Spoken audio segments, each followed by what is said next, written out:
helps to hide the tummy. It's lovely to be at Sharda Mandir. I have been here many times because my son studied here, and it's such a wonderful school. There have been very, very interesting talks by speakers before me, talking about how to say no, pursuing your dreams. You know, I was a medical doctor, and I started a hospital in Kalangut. I ran it for 7 years, and then I gave it up to become an artist.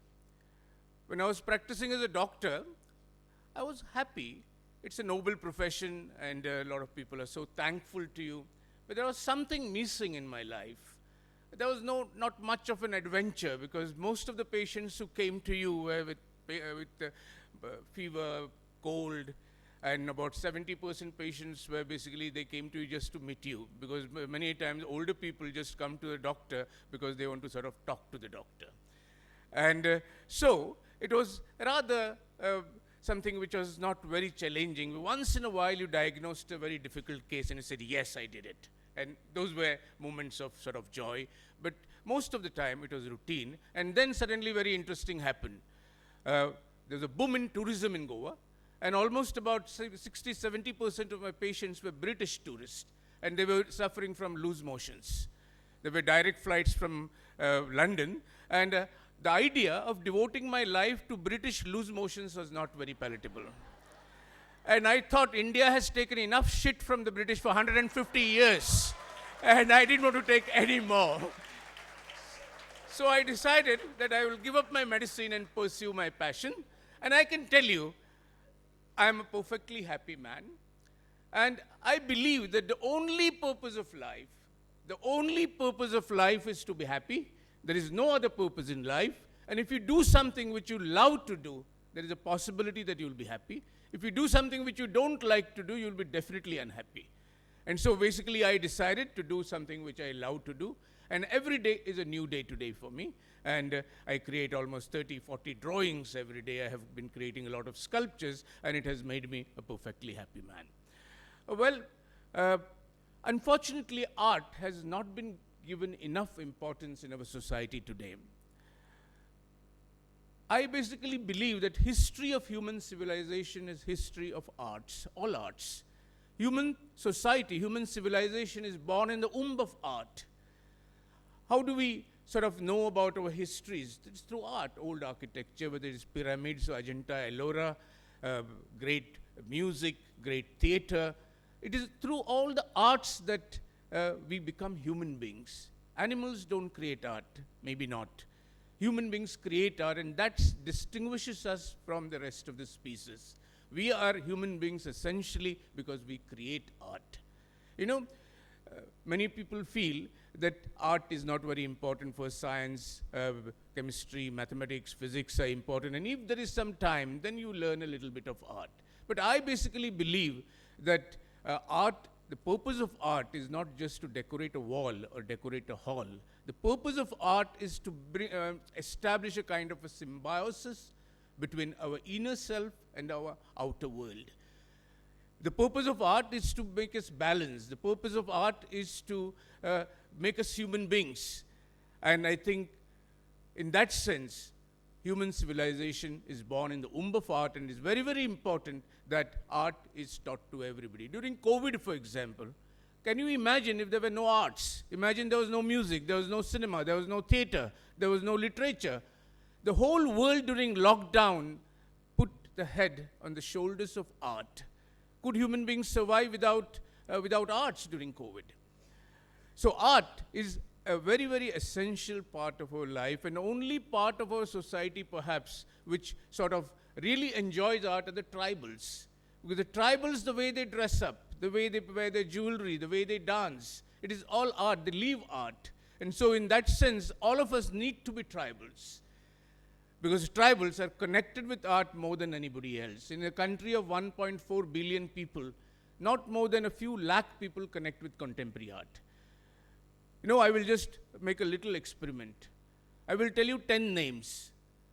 Subodh Gupta, Sudarshan Shetty, Riyaz Komu, Krishnamachari Bose, Vivan Sundaram, Atul Dodia, Vishwanathan, Francis Newton Souza, Vasudev Gaitonde, Raza. How many names have you heard? Raise your hands, those who have heard all the names. Of course, Dipti has heard all these names because she owns a piece of all of them. So, but then I didn't see any other hands going up. And please don't take me wrong. I'm not blaming you for not knowing these names. I'm not blaming you at all. You have not heard of these names for the simple reason that you have never had an opportunity to look at the works by these artists. There is no opportunity. Everybody can't go to Dipti's house.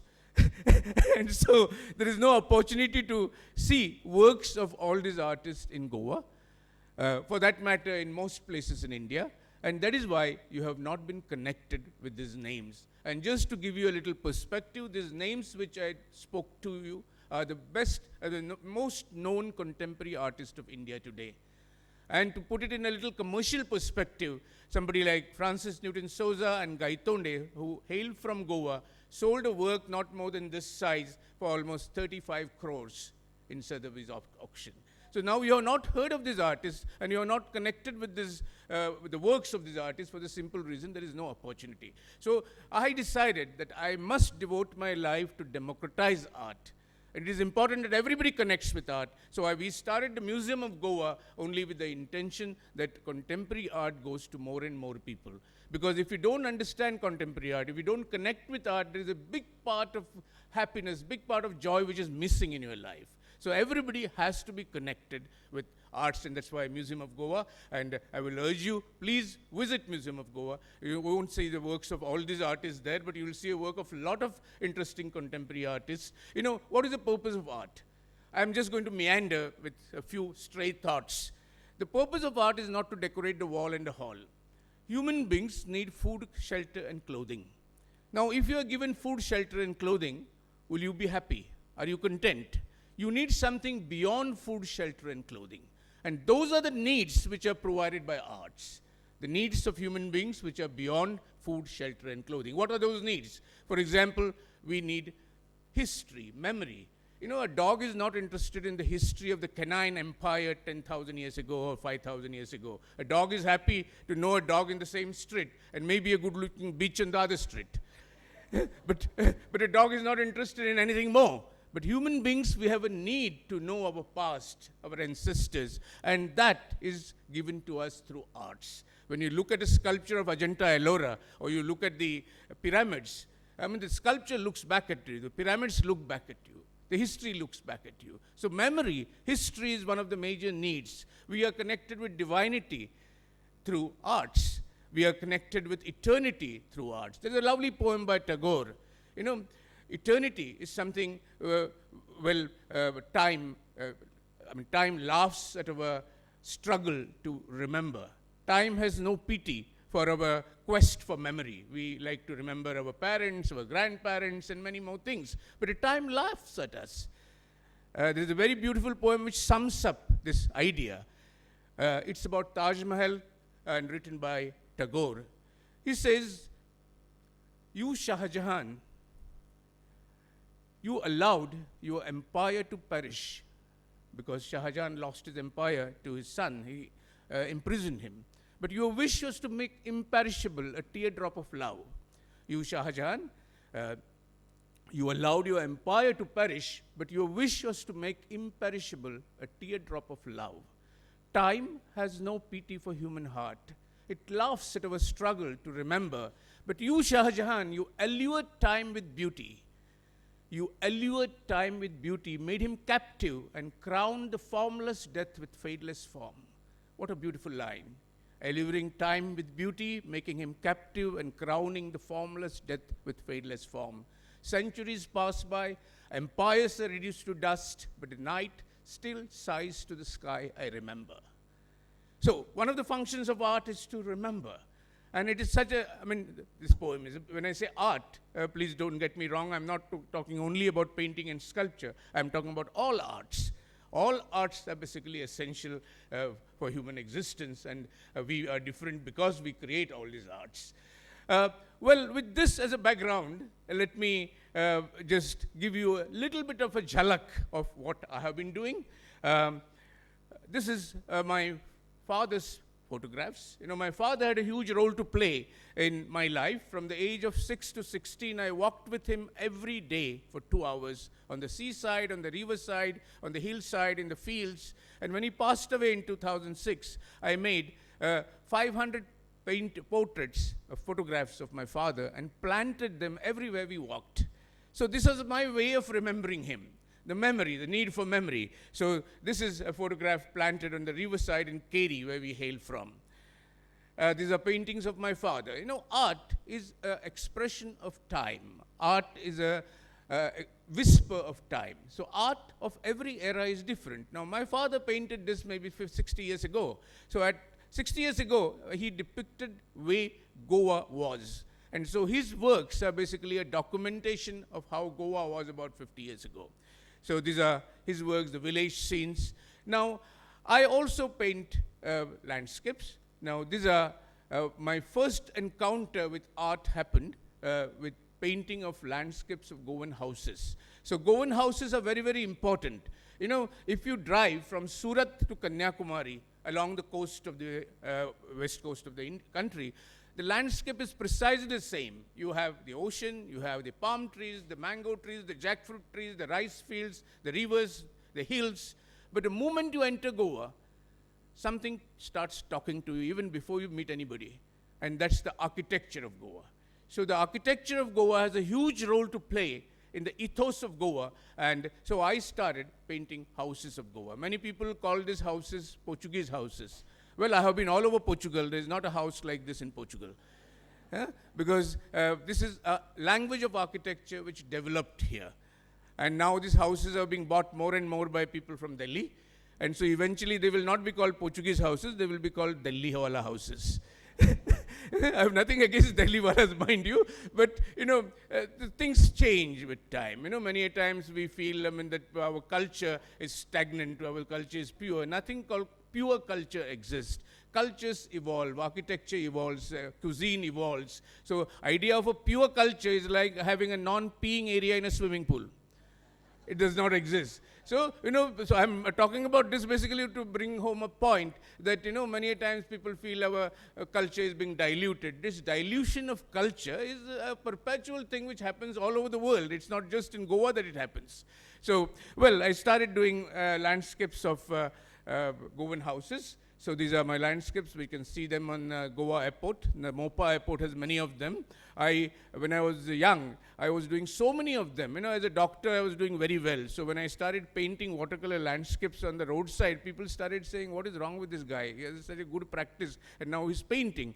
But I became sort of a biggest real estate dealers in the form of landscapes. I even sold Mr. Dempo's house. Because I did a watercolor of the house. Yeah. So these are the houses of Goa, which this is a watercolor I created in Portugal, in Lisbon. This is called Bairro Alto. This is also a landscape in Portugal. But now, what I'm trying to tell you is how art changes according to time. This is what I did as a young artist who had just begun to create paintings. I do something completely different now. Many of the old houses in Goa are crumbling. So I go and start examining them. And most of these houses were built after 1770. And why after 1770? For a very interesting reason. There was a new prime minister in Portugal called Marquis de Pombal in 1770. And Marquis de Pombal in 1770 issued a decree which said all citizens of Portugal, irrespective of race, color, religion, or region, will be equal citizens of Portugal. Now, this was unheard of in the history of colonial rule. And this lasted only for 4 years. But this new decree suddenly made the neo-Catholics in Goa feel equal with the Portuguese. And many of them were wealthy. They had land, a lot of land. But they couldn't express it. They had to stay as slaves, ruled. They were not the rulers. But now with this new decree, they found a new freedom. And that freedom was translated into building of houses. That's why the houses started being constructed from about 1770 onwards. And many of these houses are crumbling. And I went and started examining the houses. And I realized that, all the Goan houses, the Catholic houses, are painted before Christmas every year. Now, of course, it is not necessary because now we have antifungal paints, but in the earlier days we had tuna, and the tuna got such fungus that it had to be repainted before Christmas every year. So somebody from the village was given the contract of scrubbing with a coconut husk and repainted. And they were painted in one of the 4 colors, natural pigments which were available. They were either indigo, blue, red oxide, ochre, or white. And this particular house in Saligaon, which I examined, belonged to a Gomes family, and it was lived in for 150 years. And I started becoming almost like an archaeologist and started carving. And I realized this house was painted for about 30 years in red, then in blue, then in white, and then in ochre.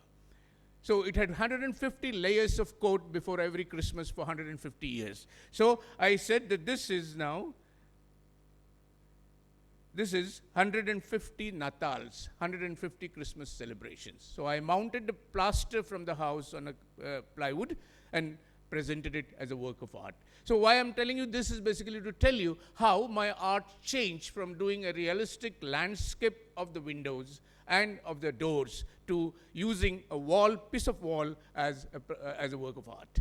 So this is how it changes. And to understand all this, art is not just about painting and sculpture. So you have to come to the Museum of Goa and you see we have things created with all kind of things. Now this is a work, I used to be a good landscape painter in the sense I could paint good portraits, figurative work. And when I was a doctor and I was able to do this, I had thought that I had become an artist. And I gave up my medicine, and I was a doctor for the Taj, and they would allow me to show my works in their conference room. People started buying works. I said, my God, I can make a living out of this too. So I started doing what I was good at, landscapes and figurative work. But after 2 years, I had the same feeling I had when I was a doctor. Because I said, this is routine.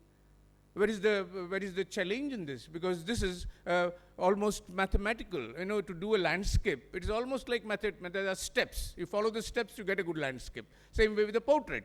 Then the realization that skill is not art was the most important step in my making. Skill does not make you an artist.